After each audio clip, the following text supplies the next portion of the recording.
The Democratic National Committee has been holding its summer meeting this week in Minneapolis. This is, in fact, the first DNC major gathering, at least since President Trump returned to the office. And it's clear that the Democratic Party is in a very tough spot. And frankly, even the legacy media has had to acknowledge that. The Democrat brand is hurting. It's unpopular. Poll numbers are dropping. Fundraising and voter registration is lagging compared to Republicans. And there are all sorts of divisions within the Democratic Party. It seems to me the only thing that Democrats seem to be united on is their opposition to President Trump, regardless of what he does, be it good or bad. Maybe, just maybe, here's an idea. Maybe somebody needs to come up with a vaccine for Trump derangement syndrome. Think about it. You could probably make a killing. But anyways, is the anti-Trump strategy that the Democrats are united on, is that going to be enough to make a difference in the midterm elections? Well, with me now to discuss this is Matt Carpenter. He's the director of FRC Action. Matt, thanks for joining me today. Always great to have you. Great to be here, Jody. Thanks so much. All right. So I mentioned some of the issues that the Democrats are facing. Can you just take that, Matt, a little bit further and unpack it for us? Absolutely. Yeah. The Democratic Party is certainly in a tough spot. They're in sort of a Gordian knot of complications. You mentioned their historic low approval ratings. The recent polling showed they're at just 24% approval rating among registered voters with a 56% disapproval rating. Jody, that is a tough spot to be in. You also talked about sort of the leadership struggles they've had. You had Randy Weingarten and David Hogg, who were vice chairs of the DNC, resign earlier this year after only having been elected by a few months prior. Just going to show that there's a lot of dysfunction within the party as well. But the problems don't stop there for the party. They're also strapped for cash at the moment. They only have $14 million cash on hand going into the midterm elections, which, by the way, have basically already started compared to the RNC's $84 million in cash on hand. That is a pretty lopsided war chest there against the Democrats' favor. And I also, you sort of alluded to this as well, want to really put a fine print on this one. Almost a 4.5 million voter registration edge. Voter registration numbers for the Democrats are dropping substantially. They lost 2.1 million voters. Think about that between 2020 and 2024. The Republicans picked up 2.4 million voters. That's a 4.5 million voter edge swing towards the GOP. Yeah, those are stunning numbers. I mean, having followed this for a long time myself, and I'm sure you as well, I don't recall ever hearing numbers like you just laid out there. This is a major news item that the American people are sending to the Democratic Party.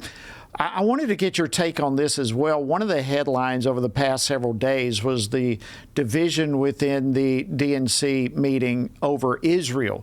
Can you unfold for us what's happening on that topic?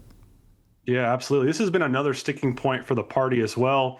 You sort of have this energetic, more extreme left-wing, younger faction, frankly, within the DNC that wants to put an arms embargo on shipments to Israel from America, as well as cut off all military aid altogether right now in the middle of this war between Israel and Gaza.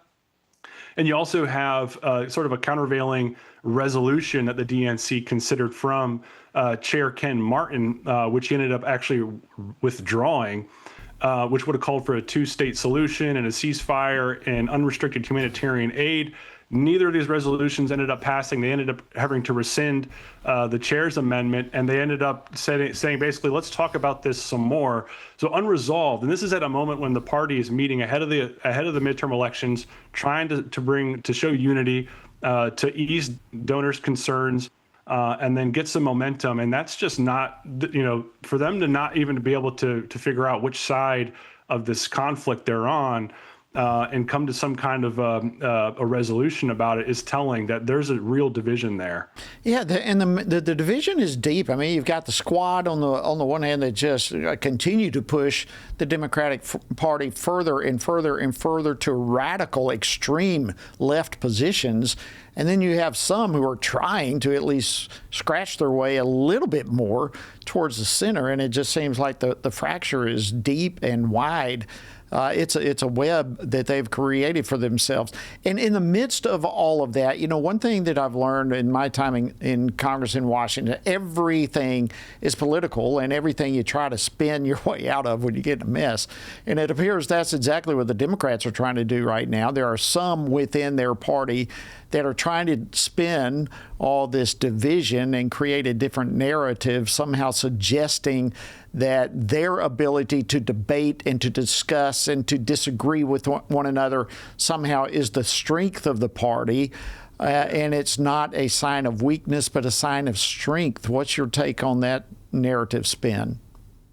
Yeah, I mean, they're certainly between a rock and a hard place. You have this core faction of the Democratic base, which is just they're constantly telling their elected representatives, we want more aggressive action. We want more countervailing policy positions. We want to see you get really aggressive in pushing back against the Trump agenda, the Republican agenda in Congress. And you have the party that's trying to find a footing. They're trying to figure out we're hemorrhaging voters. We're not bringing in donors. And we've got to weave this needle between this radical element in our base and where the majority of voters are. And they're having a very difficult time doing that at a moment when they really can't afford not to be in that position. Yeah, and it's funny, not funny in an odd kind of way, not in a comical way, but it's funny to me how they continue to find points of unity that are points that the American people reject. For example, one of the things that it appears that they are coming away rather unified on is DEI, the diversity, equality, and inclusion stuff. In fact, they passed a resolution that reaffirmed their support for these so-called American values. But goodness, we just saw what happened with Cracker Barrel this week, trying to do the whole thing, that same thing, and the American voice strongly rejected even Cracker Barrel. And yet here we have the Democrats rallying around, unifying around DEI and calling that American values.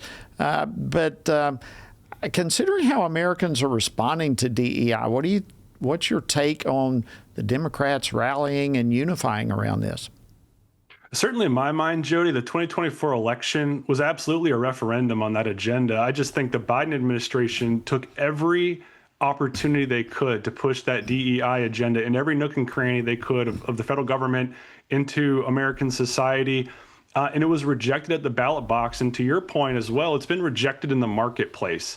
So I think Americans they're not tired of pushing back. They're pretty dug in where they are against the DEI initiative. And it's frankly astonishing that the party would double down on that and not show any daylight between where the majority of the American people are, where the American consumer is, and where their base is, and just at least start making some incremental steps. You would figure, right? Once you've been rebuked at the ballot box, it's time to go back to the drawing board. And we're just not seeing that with the passage of this DEI resolution at the DNC.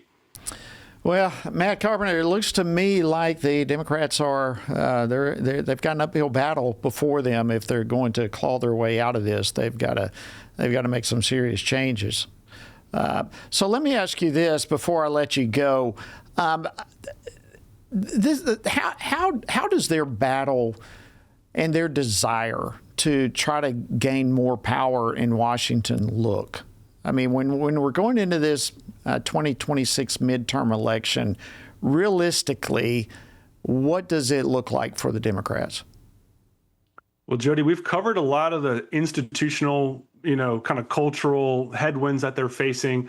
The fact of the matter is the margins in Congress are still very tight. And also the Democratic base is incredibly angry. They're incredibly energized. Just yesterday, we saw a state house seat in Iowa, which was a conservative area that President Trump carried in 2024 by 11 points. A Democratic candidate prevailed in that special election by 10 points. That's a 21-point swing towards the Democrats. They're coming out to vote. They are energized. They are fired up. If you're on the Republican side, you can't take anything for granted. You can't look at fundraising numbers. You can't look at party registration. Well, it's going to be very interesting.